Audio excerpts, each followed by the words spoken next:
Hola, bienvenido al taller de las reflexiones. La reflexión de hoy la he titulado El mundo que dejamos en herencia a los jóvenes. Seguro que te has planteado esto más de una vez, pero los humanos tenemos el defecto de pensar solo en nosotros mismos y tenemos el error de no ver más allá de un palmo. En otras palabras, que estamos tan ofuscados en nuestro interés que pocas veces levantamos la cabeza para ver algo más allá. Podríamos llamarlo egoísmo o falta de mente abierta y bien educada. Pero como la cosa parece algo más compleja, lo vamos a dejar para que los expertos acaben definiendo lo que nos pasa a los seres humanos. En el siglo XX nos encontramos con que el derecho internacional hace ya tiempo que está en vigor, pero es después, recién acabada la Segunda Guerra Mundial, cuando en 1945 se crean las Naciones Unidas. Van apareciendo nuevas configuraciones de la realidad global y se hacen patentes algunos logros que la humanidad va consiguiendo y que acabarán reconfigurando el nuevo orden mundial. Más adelante, en mayo de 1948, pronto, antes de que a alguien se le olvide el Holocausto, ya se reconoce el Estado de Israel. Y un poco más tarde, en diciembre, se establece la Declaración Universal de los Derechos Humanos.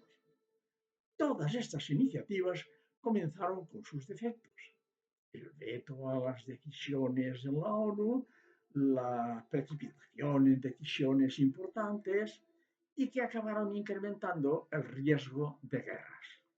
Estos fueron a nivel internacional algunos de los hitos humanos más importantes tras la Gran Guerra.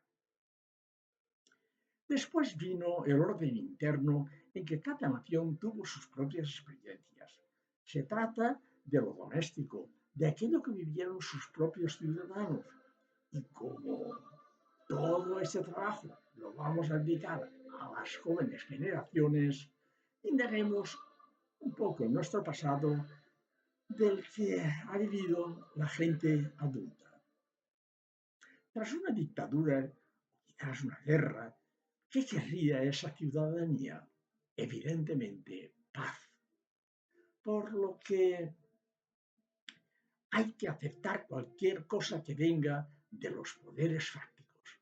Aparece la democracia, por lo que se hacen toda una serie de leyes para que vayan sirviendo. Pero claro, esa democracia tiene que ir perfeccionándose. Se dice que el poder del pueblo es su voto y el ciudadano vota. Pero al tratarse de un ciudadano que aún no es consciente, los poderosos lo acaban llevando por donde les place.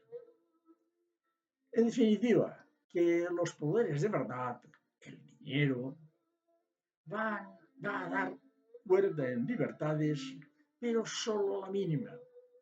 Los que están instalados en situaciones de poder, generalmente los políticos, lo primero que hacen es corromperse. Y esta es la lacra de toda la sociedad, la corrupción. Por lo tanto, los políticos que tienen ese poder delegado saben de dónde les viene y a quién favorecer. Pues a los poderosos, por eso, no sin antes haber sacado su tajada. Solo hay que hacerlo lo más disimulado posible. Posteriormente tenemos a la justicia, que también está a su servicio.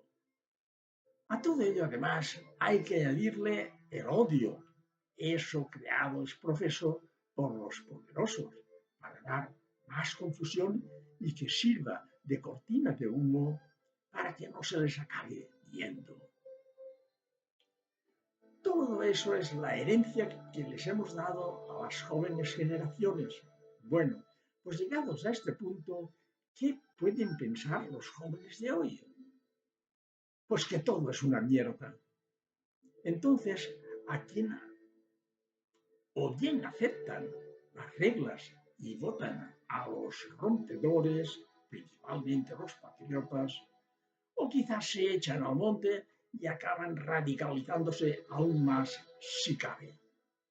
Lo bien cierto es que es importantísimo desenmascararlos. ¿Entendemos ya de una vez por todas lo que le está pasando a la juventud? Yo solo les diría, no simplifiquéis. Hemos hecho lo que hemos podido. Ahora os toca a vosotros. Solo con la buena educación se puede ir avanzando sin atajos y menos si son viscerales. Artículo de temática semejante, 250. La gente está harta de este sistema. Vienen los dos enlaces y hasta la próxima reflexión.